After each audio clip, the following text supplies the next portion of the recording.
Hey guys, I'm not really feeling too well today, so I'm not going to be reacting or doing any commentary on any of these clips today. It'll be a good old-fashioned compilation video. But with that being said, you can always hit me up in the comments, talk about any of these subjects. I'll be there. So with that being said, let's get into it. And have a good day. After years of waiting, we've finally got the first images from the Vera-Rubin telescope, and it's a game changer. Rubin features the largest digital camera ever built, which are pointed towards the centre of our galaxy to capture this stunning shot. The pink clouds are huge dusty regions where stars are being born, but the orange clouds aren't dust. They're the combined light of millions of stars, which you can see individually in the full-sized image. This telescope captures images so detailed you'd have to show each one across 400 Ultra HD screens to see it at full resolution. And Rubin also has an incredible field of view. Just take a look at how many galaxies it captured here, including these three gorgeous merging galaxies. Well, it's hard to believe, but this shot is just 2% of a single Rubin image. And if we zoom out, some 10 million galaxies come into view. This field of view means Rubin can scan the entirety of the southern sky every 3 nights. And it will do that again and again for 10 years to create a time-lapse of the universe, which they're calling the Legacy Survey of Space and Time. It's hoped this could unlock the mysteries of dark matter and dark energy, which are thought to make up 95% of the universe but have never been directly detected. And Rubin will also transform our knowledge of our solar system. In its first 10 hours of operation, it discovered over 2,000 never-before-seen asteroids in our neighbourhood. This telescope is already producing incredible results, and it's just getting started. All right, I've been thinking about the Boogosphere, and I think we could approach it with 3 separate angles. Either it's real, it's a hoax, or it's both. So let's talk through this a little bit. For those who don't know, the sphere was spotted in Buga, Colombia earlier this year in March, and it was recovered from a field shortly after that. Bizarre markings, basically viral overnight. I covered it with a video shortly after it was discovered, and I said what a lot of people were thinking at the time. Something just felt off about it. But now we've got testing that's been done, we've got scans that have been performed, more of these spheres are popping up, and even Dr. Greer went to Mexico to take a look and said that there were fake police officers that tried to steal it from the vault where it's being stored. Things keep getting stranger and stranger with this thing. Okay, now let's talk through these 3 main angles. Let's say it is real.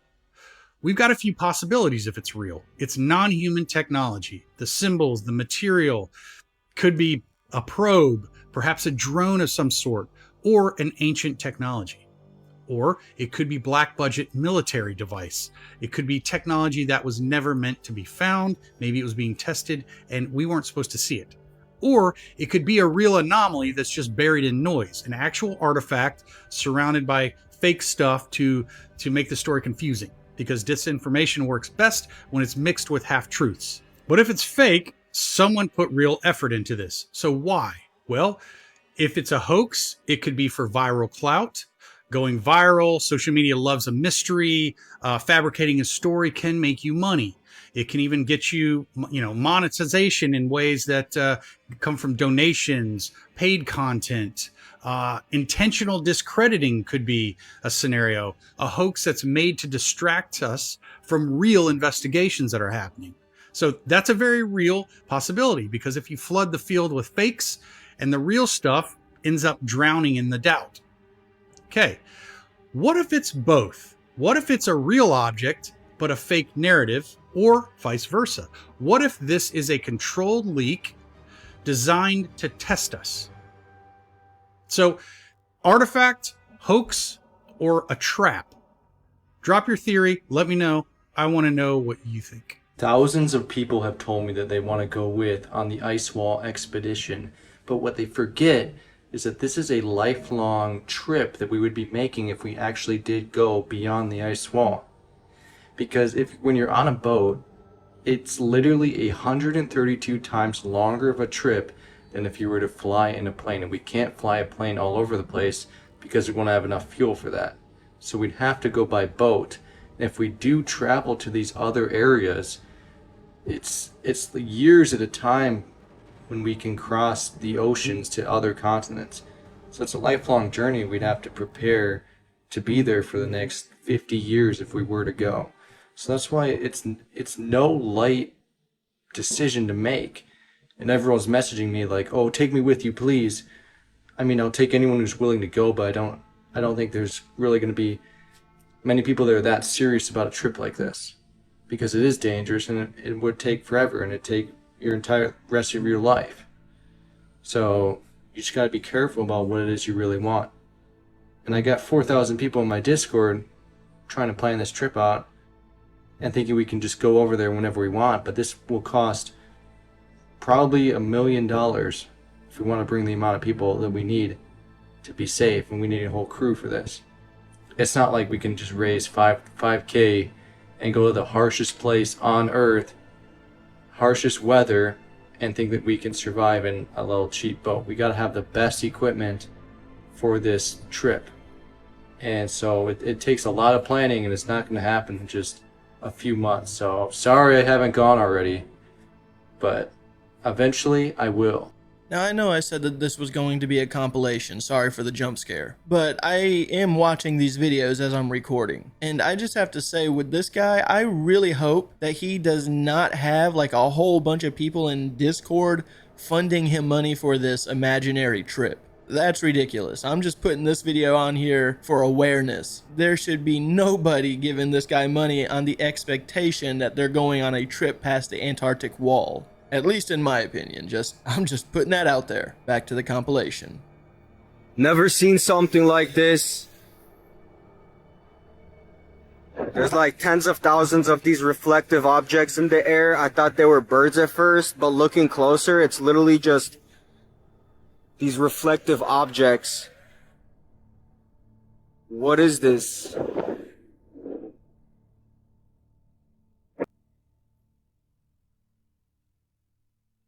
It's all coming closer here, so I'm gonna get out of here. An explosion happened today in Huntsville, Alabama at around 3 p.m. June 25th, and nobody's given an explanation for it. Some theories about it are weather anomalies, a radar anomaly, or a flock of birds. Now, I've got this on several different radar websites, so it can't be a radar anomaly. And this is what a flock of birds looks like on a weather radar. And in my opinion, it does not look like that at all. This is an explosion that goes outward in a radius. It almost covers the entire state of Alabama. Alabama covers 52,000 square miles, so this explosion had to have been at least 30,000 square miles across. Another theory is that it came from Redstone Arsenal, a top secret U.S. Army base known for weapons testing, missile development, and classified military research. This theory comes mainly because you see a large plume of black smoke rising into the air from that direction. The radar for Shelby County Airport also went down unexpectedly, so whatever this was, it wasn't planned. This could all be conspiracy, but it's still so odd to have such a large explosion happen and nobody's talking about it or giving an explanation for it, especially how huge it was. No sirens, no answers. So what's going on in Alabama? It started out as a typical day for a California man with the handle name of Grand Canyon Shadow. He was crossing the street when suddenly his life took an unexpected turn. He was struck by a vehicle. Thankfully he was okay, but he was admitted to the hospital for a typical checkup and scans. And this is where everything takes a turn into the paranormal. They find what appears to be an unknown device in his leg, and they told him he would need to have surgery in order to find out what it is. But he states he has never had a surgery in his life, doesn't know how this device could have gotten there or who put it there. Now this leads us to questions. We know witnesses have come forward who have claimed to be abducted by aliens, and they have found devices within these people's bodies. And it's been studied by scientists and doctors all around the world, and nobody can determine who placed these within these people or where they come from. Some of them even have some sort of frequency active within them. People claim they may be trackers, but what does he have? And it's curious to note that this has gone viral, and people are chiming in claiming that yes, it is an alien tracker. Others are saying maybe it's some sort of bone cancer. We really don't know. But take a look, comment below, tell us what you think.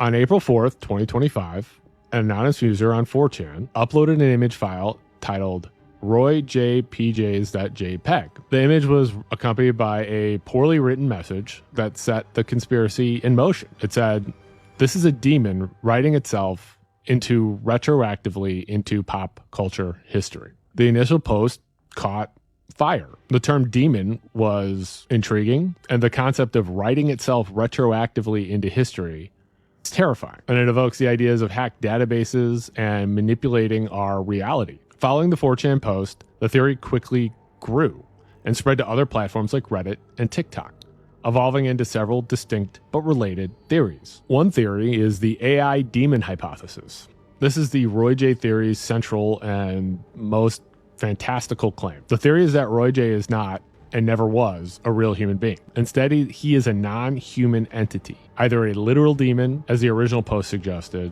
or an artificial intelligence demon. Viewers describe his movements as oddly precise, like an NPC in a video game. His facial expressions as inhuman, his jokes as unfunny and nonsensical. It's kind of mean, but also kind of true. The entire performance has been interpreted as an AI video, given a prompt of something like create a spooky comedian from the 1980s. Another theory is the artificial history theory. And this claim comes from the theory that from a simple case of a fake person to an active ongoing conspiracy. It alleges that a powerful AI was not just the source of the videos, but was fabricating a historical record for the non-existent human in real time. In our time, like as we sit here today. People on 4chan claim their initial searches for Ray J yielded almost no results. However, as people began to investigate, information suddenly seemed to appear from nowhere. A Wikipedia page materialized. YouTube videos surfaced. Old online forum posts were discovered. Darcy. It was interpreted as not the natural result of search algorithms promoting previously obscure content in responses to increased traffic, but as AI actively responding to the investigation by generating a backstory to make its creation more believable. And that is terrifying. This story taps into our fears about AI's ability to hallucinate content and create a dynamic similar to the Mandela effect, where our reality appears to be shifting. Although it's not quite the Mandela effect, because this isn't the misremembering of a thing that didn't exist.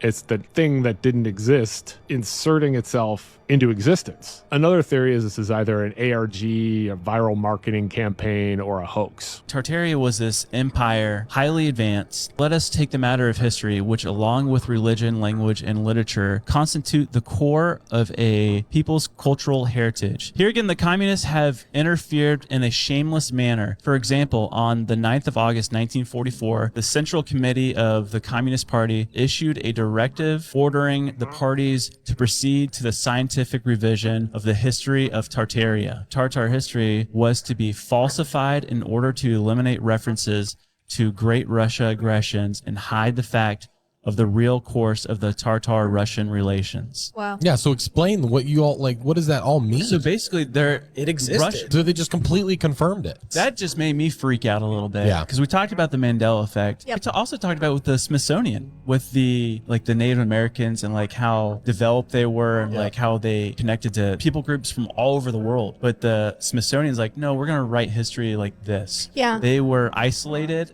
and dumb. Yeah. And it's like not true. Kids were given radioactive nuclear bomb rings in 1947. Sound crazy? It is. In 1947, Kix decided to launch one of the biggest, most shocking promotions of all time. They released the Lone Ranger atomic bomb ring because this was at the height of the atomic post-war America, right? Okay, so they were happy about it. They were like, yeah, we're going to get kids all these cool little atomic bomb rings. Well, little did they know they were actually putting polonium-120 into the ring, one of the most deadliest radioactive isotopes known to man.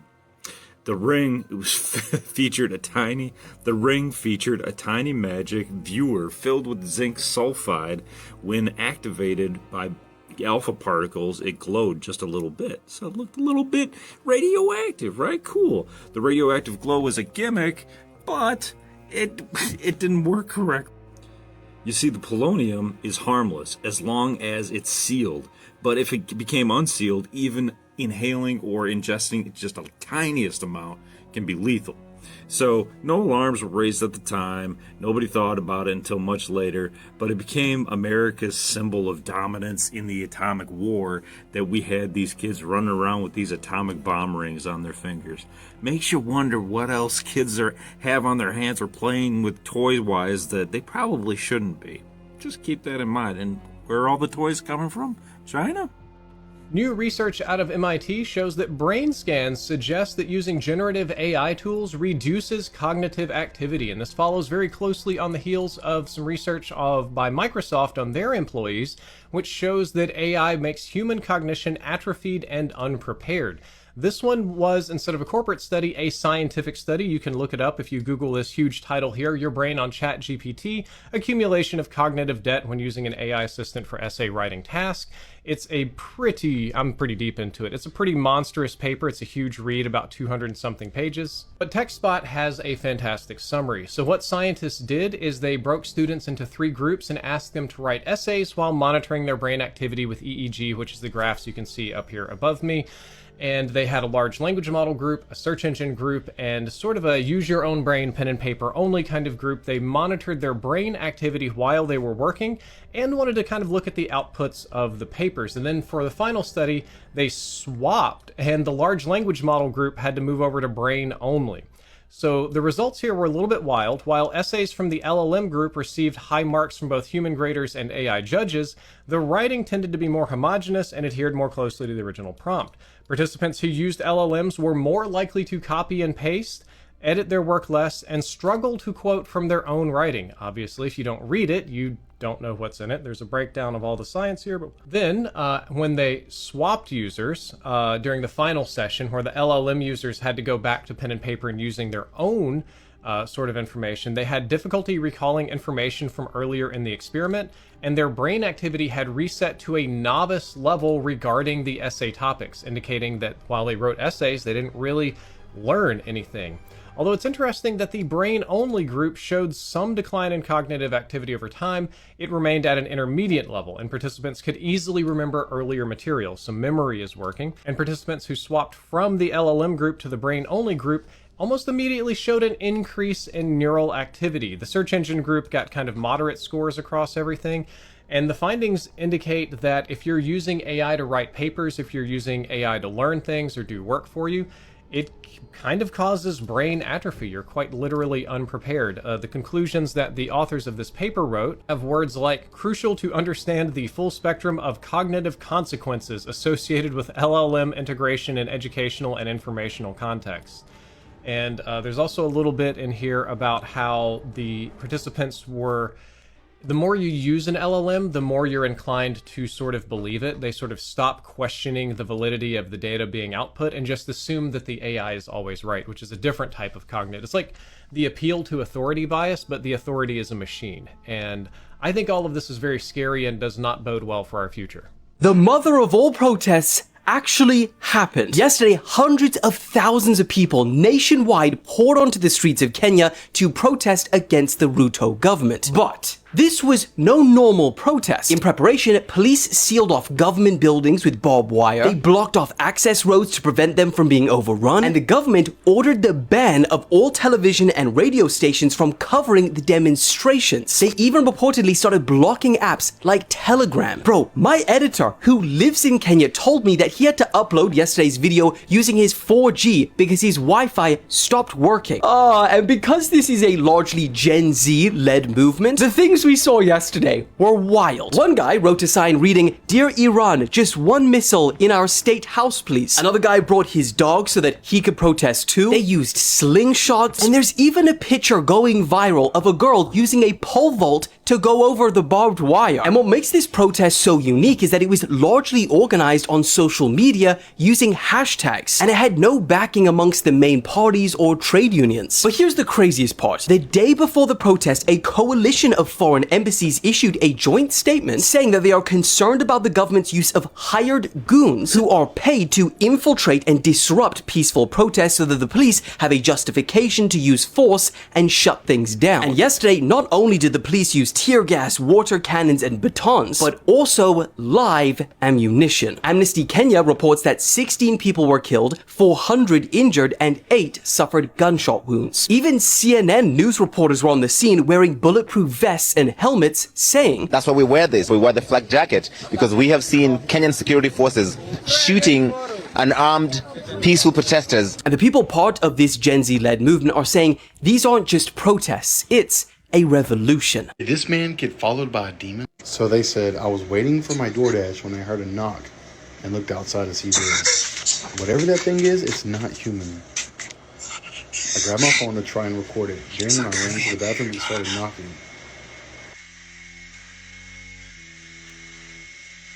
Holy. My friend, you better call the Ghostbusters, the police, somebody. Because you are not safe. I ordered DoorDash because my sister and the kids are gone for tonight. Like, I'm here by myself. The kids had football practice, so they had to go do their own thing. Thank you. So I ordered DoorDash, and I heard you know. He sounds pretty scared. Oh my god, she's still fucking standing there. I don't know what became of this person, but this is not normal. Stay weird.